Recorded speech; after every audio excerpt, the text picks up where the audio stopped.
welcome back. In this video we are going to be talking about sinking funds. Now you may or may not decide to use sinking funds or savings, however you want to look at it, but if you do, it's here for you to use. And I've already got some categories here for you, but say there's something that you're wanting to save for that's not listed here. Say you have a wedding coming up and wedding's not listed here anywhere.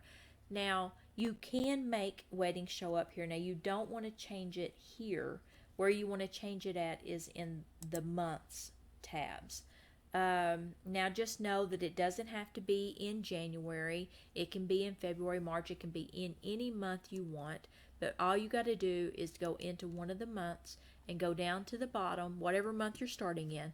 Go down to the bottom and right here where it says these names here, any of these can be changed. So let's say vehicle. Let's say we want to change that to wedding.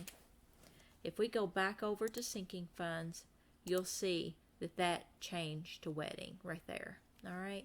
I'm going to go back and change that back. Okay.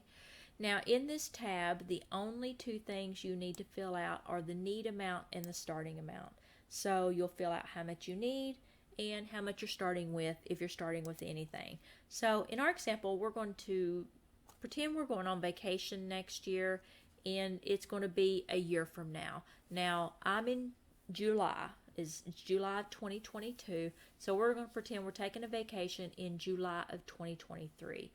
And we're going to say this vacation, we need $3,500 to take this vacation. And we're going to pretend we already have $250 saved up. Now, if you don't have anything saved up, you don't have to put anything there. Or you can just enter zero, either one.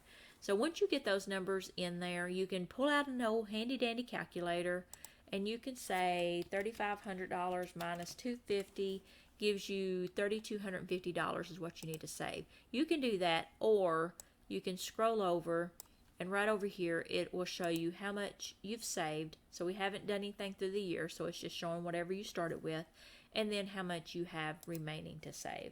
So that's $3,250. Now let's go back to this nifty calculator.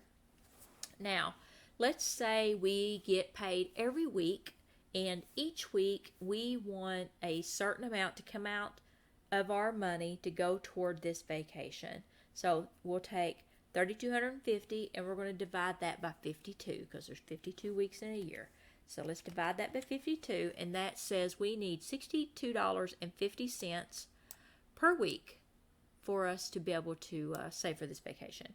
So let's minimize this, and that $62.50, it won't be put in anywhere here. It'll actually be put into these monthly tabs down here because these numbers pull from the monthly tabs. So I'm going to show you what I mean by that. So let's go over to, we're in July, so let's go to July because I don't want you to think you have to start this in January because you don't. So let's go to July, and I've already scrolled down to sinking funds. It's toward the bottom. So under vacation, our weekly amount, right here is our amount column. So we're going to put $62.50. Okay, and you'll see that this automatically pops up some numbers here. It's showing $62.50 over here in some random columns, but that's only because it typically will pop up numbers if it doesn't know what to do with them. It'll pop it up as the first day of the month. And if you look at these dates here, you'll see that the first day is in this column, and for this one, the first day is in that column. Okay, don't worry about the dates and all of this red and green going on up here. Don't worry about that right now. We'll talk about that stuff later. Okay. All right. So if we do $62.50, say we're wanting to do it weekly. In this column, you'll see it says X weekly or number of payments. So we'll put in an X because we want it to be weekly. So once we put in that X, you'll see that $62.50 fills out across through here. And you'll also see that this budget amount, it calculated for you to let you know that for the month of July, if you give them 5 payments, then you're going to have $312.50.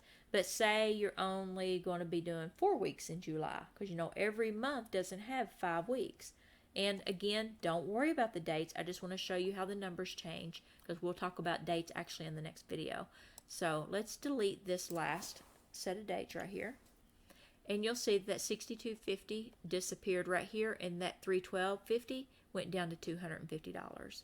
All right. So I just kind of wanted to show you how that changes. We'll put that date back there.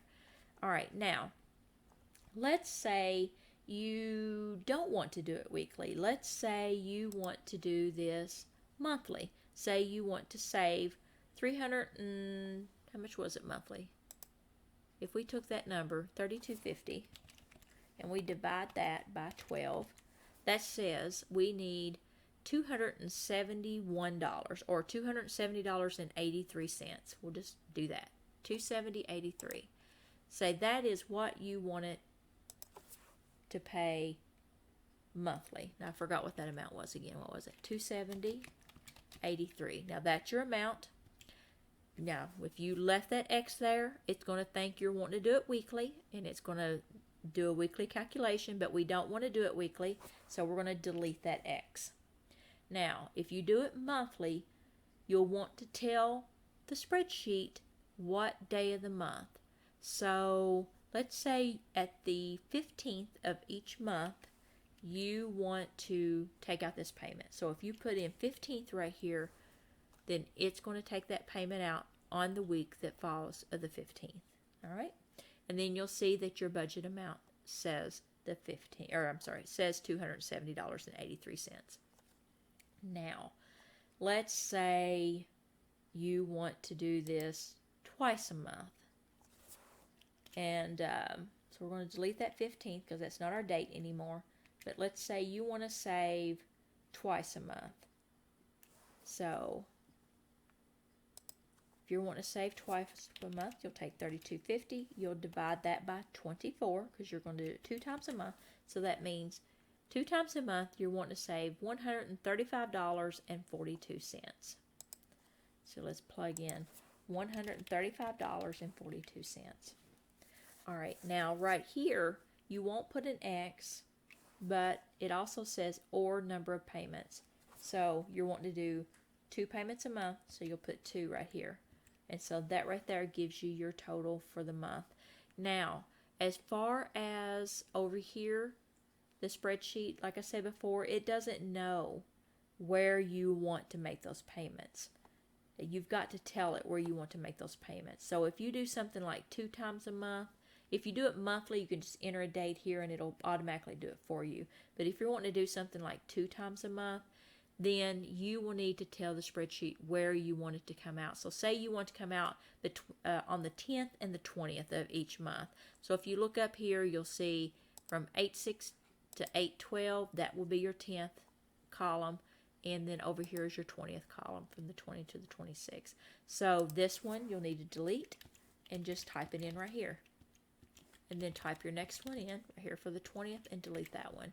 And that's how you can get it if you do like 2 times a month or 3 times a month. If you want to do that, it would be the same thing there.